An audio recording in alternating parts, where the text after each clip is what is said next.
Good morning. My name is Rev Ron. Pronouns are he, him, and we are All Souls Unitarian Universalist Church. Rooted in a community of love, the mission of All Souls Unitarian Universalist Church is to cultivate compassion, foster spiritual connection, and enact transformative justice to heal ourselves and the world. So as we light our chalice this morning, I would like to invite you into a field of beauty.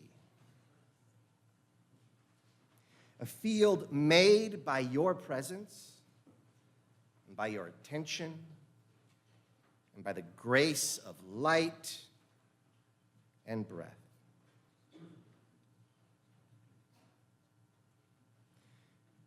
Beauty is all the more necessary to focus on right now.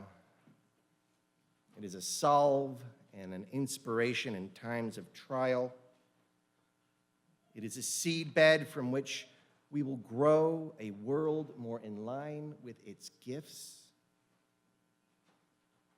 And while beauty is articulated in moments, its essence is eternal, and its presence is without limit. And so this morning we court the eternal,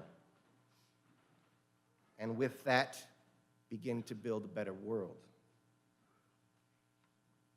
Now later this morning we will each recall a moment of particular beauty from our own lives. We will write it out simply and briefly on these yellow pieces of paper, and then they will be read, all of them, from the chancel. The idea being to shower you all with a cascade of beauty.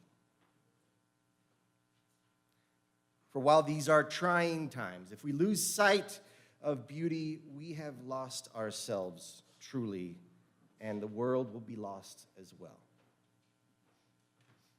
Recognizing beauty is a spiritual experience. But in trying times, it is also a duty.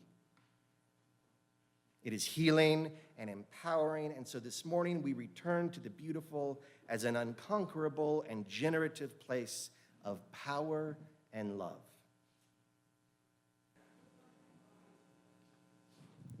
As we prepare for the offering, I'd like to draw your attention to those new yellow cards in the pew backs that are in front of you. If you find yourself in a situation that could use some care from one of our pastoral ministries, please fill out a card and place it in the offering as it passes. And as to the offering itself, again, we are pleased to be able to partner with organizations whose values dovetail with our own. And this month, we're sharing the collection plate with Inside Out Youth Services. Inside Out Youth Services is a day sanctuary for our LGBTQ2IA+ youth between the ages of 13 and 24 years. Inside Out Youth Services provides discussion groups, drop-ins, leadership opportunities, counseling, food, and clothing to support the well-being of disenfranchised youth in our community. They also provide adult workshops to train parents and youth service adults to advocate for our youth in the community. All Souls will devote our plate sharing to this organization, and our sponsor is the Dismantling Racism team. If you wish to make an online donation, be sure to select Share the Plate from the drop-down menu. If you're texting, indicate the dollar amount plus share, for example, $50 share. If your collection plate donation is a pledge payment, just write pledge on the donation envelope or the memo line on your check, and we'll apply your donation toward your pledge instead of the share. And thank you in advance for your generosity. I invite you to soften your focus. Along with your breathing, soften your mental focus. Soften your vision. Soften your eye muscles. breathe in your periphery. And without focusing, see if you could notice what's around you. Sense, if you can, the weaving of it all together. There's a kind of music that it makes. The people, they're breathing near you. The quality of light, shapes, odors, textures, sound of my voice. So as you soften your gaze and your mental focus, you might, as part of that, soften your urgency to analyze. That will be there when you need it. But for now, release your focus and set down your urgency and soften all aspects of sensory intake. No judgment, just intake.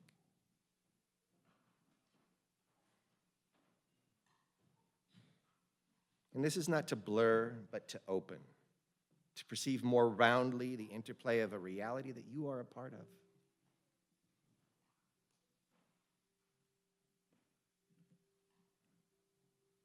So I hope this has prepared you to notice, to experience beauty. In fact, I would invite you in this moment to recall, to remember a very specific instance where you experienced beauty. Apply this open kind of focus to your memory and recall, if you can, a moment, an arrangement of reality that was beautiful. Maybe a blade of grass, or a sunset, or a grandchild's smile. Maybe the way light falls into a room, or an act or gesture. So in this receptive state, recall a beauty and just soak in it.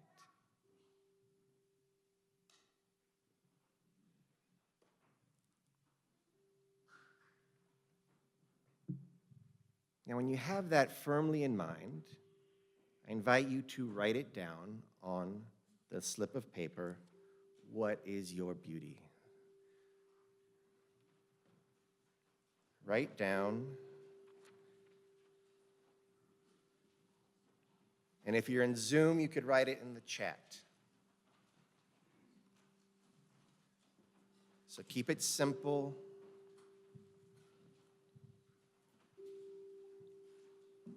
Soon we'll collect them in a basket brought by the ushers, and we'll read them aloud for you all to hear. While you are being brief, do honor to the memory, but be simple with it.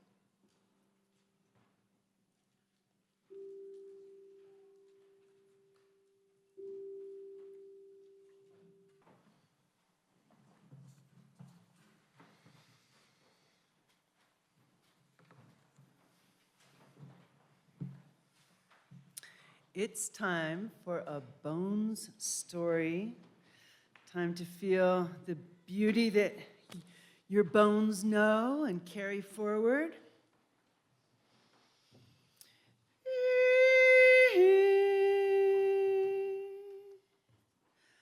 I live in a forest now. Last 20 years, in fact, I recently figured longest I've ever lived anywhere. And one hears more than one can see because of those trees. And so a new song like that one, I hear it, and sometimes I even open my app on my phone and record it and analyze it and learn all the different kinds of peoples that are there with me. And what kind of bird person might be making that call. Sometimes they're traveling through, and other times they're the regulars, and I pretty much know. But that one, high to low, I just could never figure out what it was. It wasn't tied to the locals, obviously. It wasn't the wick, wick, wick, wick of the flicker or the chip, chip, chip, chip of all the nuthatches. It wasn't the chickadee-dee-dee of the chickadee. And shocking though you may find this, my app was no help. So I was really asking true birder people, what is that? And somehow they couldn't tell me either. And I found all these other frustrated people on the internet that also could not figure this out. So still, you remained a mystery to me. That long, patient listening between each one, and then again. And then sometimes, off in the distance, you'd hear someone respond. Sometimes a slightly different tone, and one day you were so close and so loud, and someone else was in the distance, and I did get it on my phone, and I sent in the analysis, and the analysis was definitive, and it was a black-capped chickadee, the thing I had known. Oh, it's not that. And I was like, what? Whoa, how did I miss that? So I was talking to my Bone Stories sibling, Joe, about this. And they said, right away, they said, it's like my African-American classmate at divinity school. And this person was a character and could just kind of class clown and make people crack up and really talk what some linguists would call black vernacular. And then your classmate told you, Joan, the story that they were always accused of plagiarizing their essays by their teachers because they also wrote brilliant standard American English and spoke black vernacular, and the teacher just didn't get that this genius person could code switch that way. She'd been wronged by her teacher, underestimated, and I had done the same thing to the chickadees. I hadn't realized the code switching, that they could speak in a totally different voice, a different song, a deep, soulful, poignant, not that chickadee. So my chickadee friends in Cheyenne Canyon, they speak a particular dialect. It's closest to those ones in Alberta, right? Like this.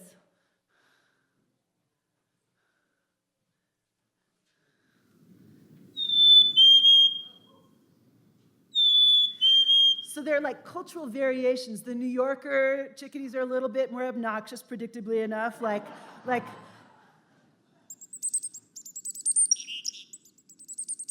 oh, that's a different one, but I remember the New Yorker's like, and then the West Coast ones, the Washington ones, when they're doing this song, they have to do it a little different. It's more like the, hey, sweetie, song, right? But so they're just, yeah, like that. Hey, sweetie. So, and I learned that those are the songs of the chickadees. And what we know, the chickadee-dee-dee, or if they're really worried, if there's like a northern saw-whet owl around, and they're really trying to give a warning, up to 20 Ds. Chickadee-dee-dee-dee-dee-dee-dee-dee-dee-dee-dee. But if it's a great horned owl, which are more dangerous because they're bigger owls, but they're too slow for the chickadees, they're only 4 or 5. Chickadee-dee-dee-dee-dee-dee. But I thought, how interesting that we identify them by their sort of public voice, what they say to everybody else when they're under threat, and that we don't know them by their song, the way they talk to one another when, let's call him Phoebe. Yes, he's a boy that usually starts it, is calling out for love. Phoebe! And often a she out there is answering, Phoebe, in return. And it's not just courting. Often the parents will be trying to get the fledglings to leave the nest and call that Phoebe. So that's their song, how they think of themselves, how they self-identify. So then I found out a lot of other people out there knew a lot more about what the chickadee knows. And Margaret Noonan collects poems in English and especially in Anishinaabe-Moan languages or related to Ojibwa, and has a whole collection called What the Chickadee Knows. And we say chickadee dee dee, they say something like gling gling nashi sheen sheen sheen. And I'm just going to share with you the poem in English. The ancestors tied it and extended it, the sweet grass telling us, make bundles, the world is not yet ripe. The marsh chickadee is there in the white pine, calling out and flirting with us. It's a ceremony, a way to be alive. And let's hear the song in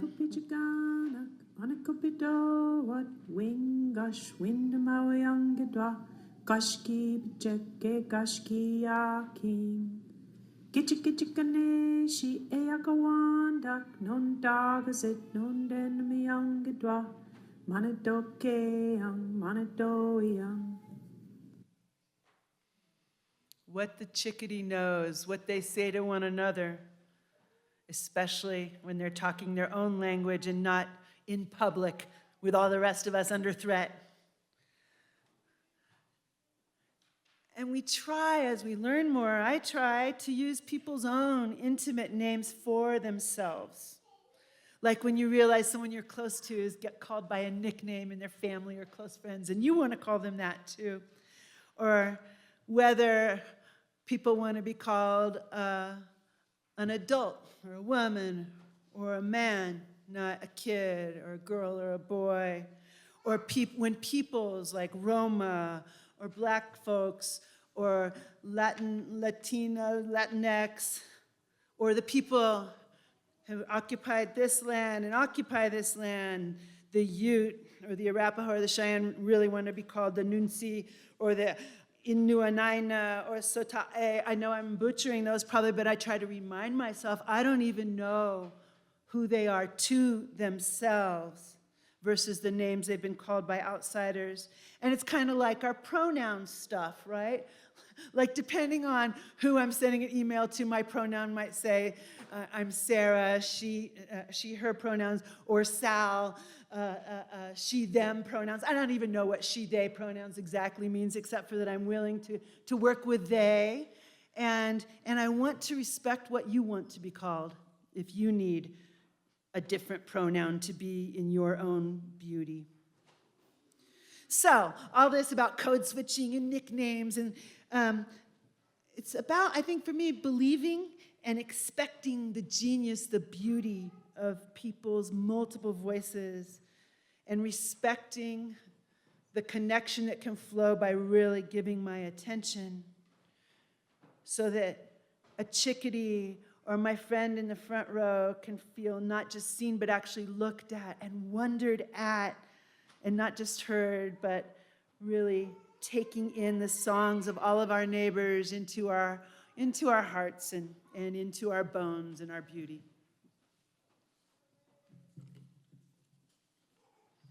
Thank you.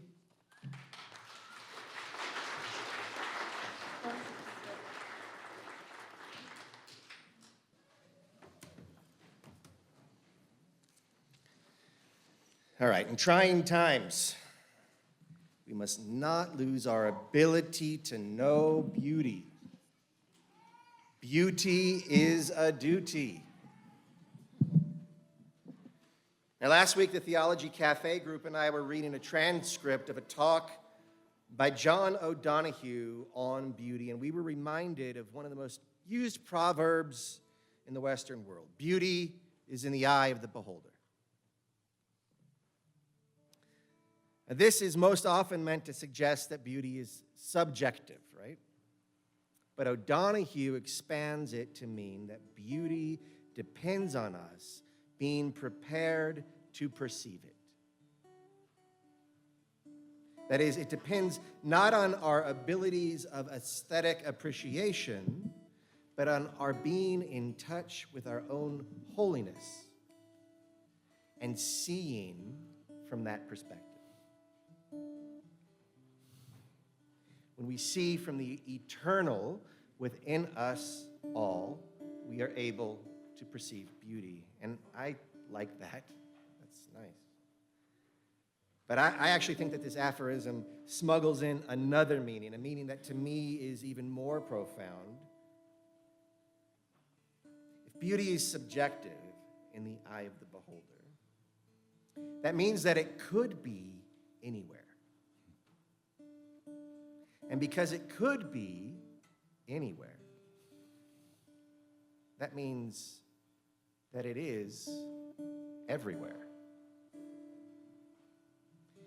Beauty is everywhere. It's not so much subjective as it is universal.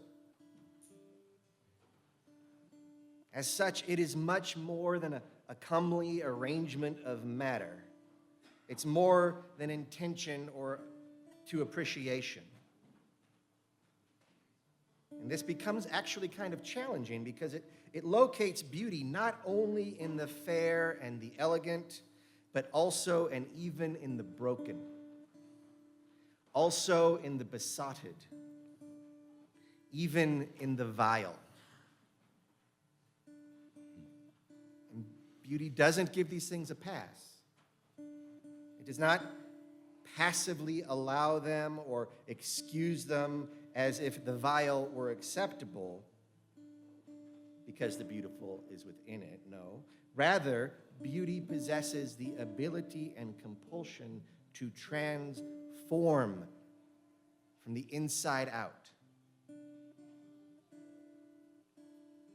Beauty can transform. It is also true that sometimes what is beautiful can be dangerous. Think of the ocean, or a heavy snow, a lightning strike, or a rattlesnake. It's not that beauty requires danger. Safety can be beautiful. But beauty is not necessarily safe.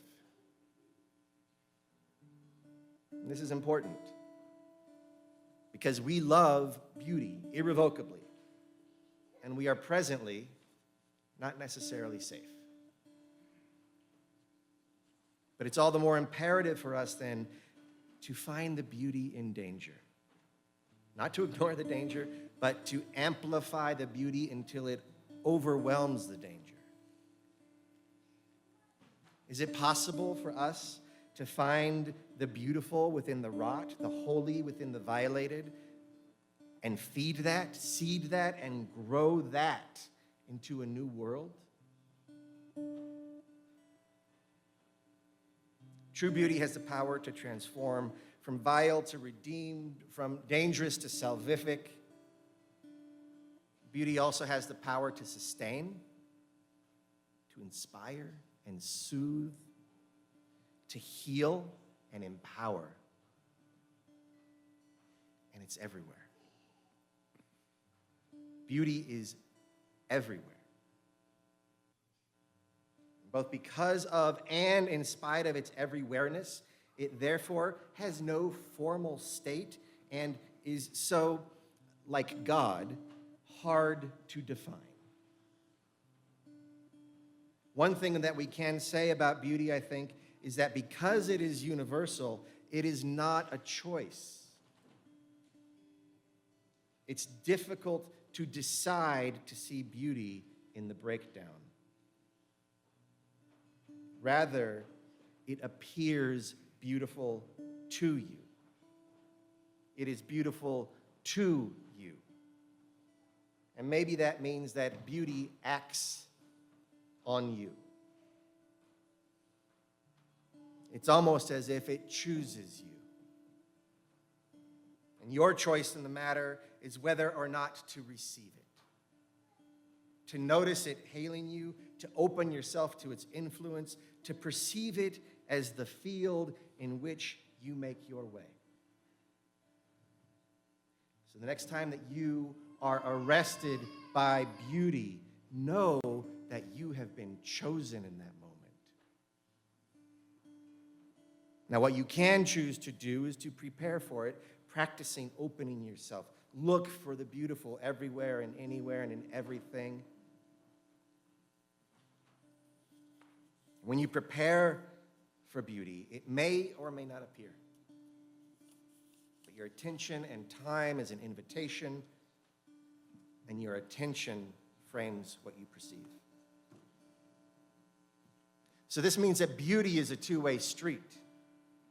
It chooses you, and in its universality, it may be choosing you always, even in your despair or fear or loneliness or meanness. But it chooses you and you receive it. And because of that, we can say that it's intersubjective. It's between us. It's not an external quality or even an internal quality, not a pleasing arrangement coinciding with a placid soul. It's an experience generated when the eternal in you recognizes the eternal in the world. Or perhaps when, because of that communion, the eternal realizes it is one in source and sum, and you are a part of it. As such, I think we can say that beauty is not in any way a judgment, but rather a feeling. It's a state of being. It is what it feels like to be alive in a vibrant field of life. It is the feeling of God. In fact, I think all these reasons are why I have come to maybe think that beauty is the best definition of God that I've ever heard. Which in turn calls to mind what is meant by the old Dene blessing. With beauty before me may I walk, with beauty behind me may I walk. With beauty below me may I walk. With beauty above me may I walk.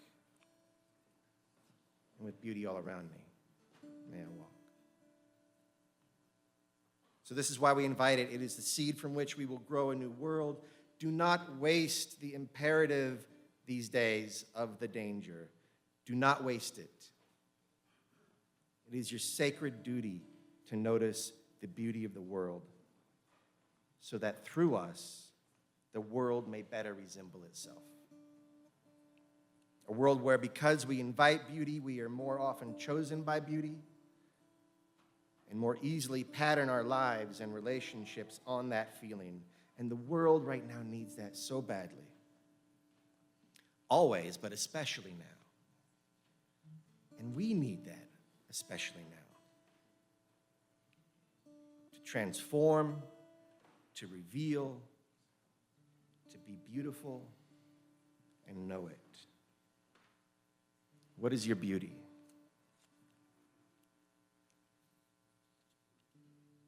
My wife, in so many ways.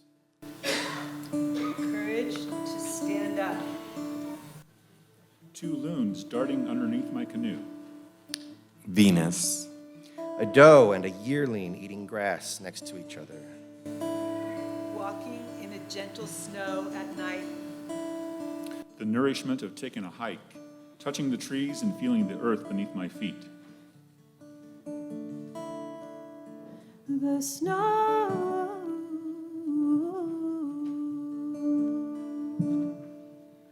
and the people we love. Girl Scouts working together for a family shelter. The mountains. Listening to La Boheme. Clark's trumpet voluntary played by a real trumpet at my wedding. To have one's inner truth be fully seen and recognized.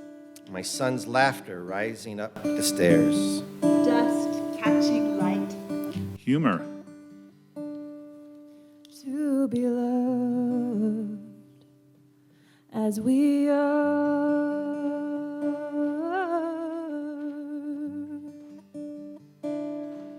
Kitty.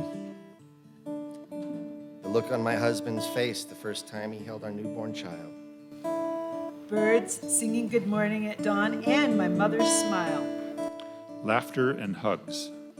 Seeing a grasshopper in a tall field. Taking a long hike through the Rockies with bald tops of the mountains in front of me. Unveiling of the new Chalice. My dog snoring softly. Dappled sunlight on a mountain stream. A flock of red-chested birds fluttering around and in front of me, guiding my path. While walking in the Northwood of Wisconsin, stopping, looking, seeing the sun streaming in and a deer watching me. The sunrise and the sunset. The look of giving and receiving love. Being in the mountains with my favorite person. Acceptance and appreciation of the world without searching for meaning. Awareness.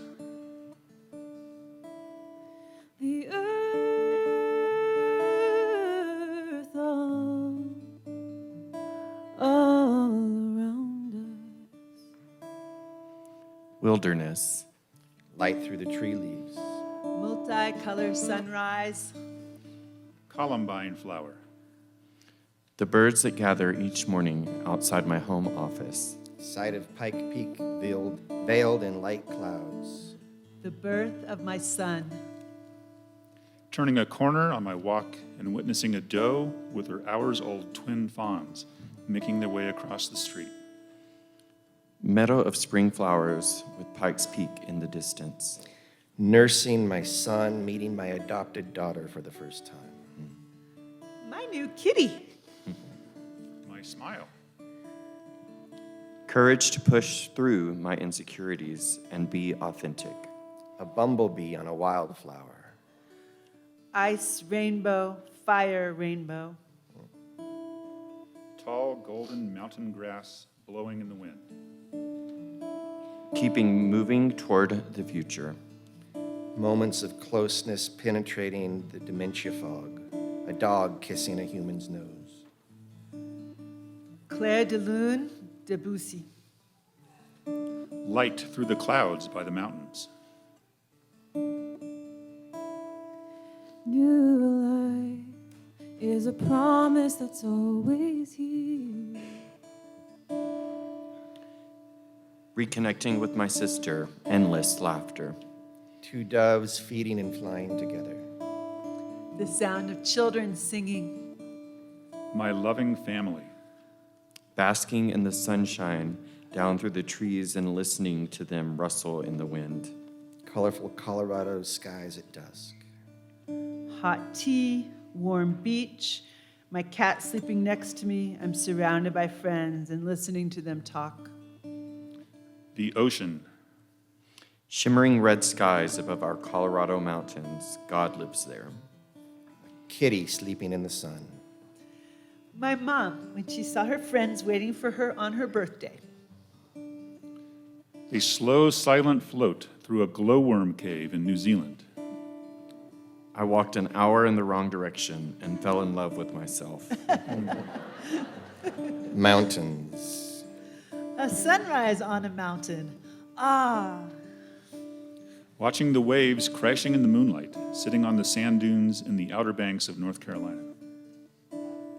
We get to be human, human together. We get to mess up. Being back in this space, being back in this safe and loving space. Mist cooled to my face, my grandson's laugh. Christmas. The lily pond in Balboa Park in San Diego on a beautiful sunny day. My son picking up pizza for the family. My lady that loves me as I love her, and my children that I also love. Colorado sunrise from my backyard about a month ago. A violinist playing for tips, children's laughter, the bark of a dog. My son telling his sister how she is competent and has something to offer the world. The vibrant colors of sunset over our western mountains pierces my soul. The Grand Canyon. Animals, friendship, community, mountains. Standing on the deck of my brother's cabin in Gunnison National Forest, taking it all in. Aspen trees, pine trees, sagebrush, big blue skies, and the summer wildflowers, my two favorite, columbines and the paintbrush flower. After a sweltering hot day, a breeze and rumble of thunder. Watching the sky at night, the color of the clouds, they're beautiful. The choir in Ely Cathedral in England and the pink clouds this morning. Black Beauty horse. Treating all people with respect. My mother said we became best friends, breaking cycles of struggling across generations. Listening to others and helping when I can. The care and love that is shared with me by friends, family, and neighbors. Laughter. My bride on our wedding day. Morning sunrise, lapping waves. Dancing. Stars down to the horizon at sea. Where Will I Be by Emily Lou Harris. My children's unadulterated laughter. A grandmother's kind spirit. Doing life together. The unexpected beauty from a recent hospital stay in Pikes Peak. From the window, perfectly framed by a snowy clouds, whispers of snowflakes and giving off a peaceful, patient presence. Allowance of unity. Singing in harmony with my kids, and that we are here. The crescendo of a cappella voices in Shove Chapel. People singing. A fire on a pebbly beach in Oregon with family and friends. Mozart's Requiem, second choice, Cheyenne Mountain. My kids smile. Helping each other. Sunset behind my house, the sun as it sinks into the horizon line beyond the farmer's field. Sons on either side, all of us singing in this our church. The wisdom of youth. The sunrise or sunset over the ocean by yourself. Just being present in that moment. Eagles, polar bears, ducks, brown bears, and wolves. The moonlight and the sunlight. The sun. The view from the mountain I live near, where the rain clouds have parted with the blue bay below. Tree branches partially lit in low winter light. Quiet, listen. 11-Mile Canyon, watching the paper wasps gather their paper, chew and spit. Flapping birds splashing in the sparkling snow runoff and fresh water trickling out of my second floor gutter. Watching my two older children fall in love with their baby sister upon their first meeting. Photos of Earth taken from space. My intentions. My children laughing as they play. Choking back tears when you're on a stage, trying to sing to a whole congregation. Rock Creek Park. Seeing the beauty of my sweetheart from a distance, her beauty as a person. Sunrise over the peak. A sleeping cat. Sunrise anywhere. Sunset anywhere, sorry. Sleeping children. My wife anytime. Resilience, unconditional love, and the will to continue through the most painful things. The Colorado sunshine. Small mountain streams falling down a mountainside surrounded by flowers. Nature in all its forms. First snow of winter. Being here with all of you.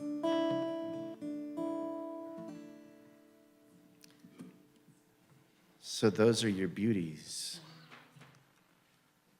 hope you feel touched. I hope you feel seen. I hope you feel saturated in the noticing of all the people around you in this machine of beauty we call a church.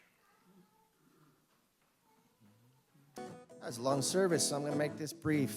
You are all beautiful, and you are surrounded by beauty. So let us go walking in beauty, and let us go dancing, I guess. Let it be a dance we do. May I have this dance with you through the good times and the bad times too. Let it be a dance.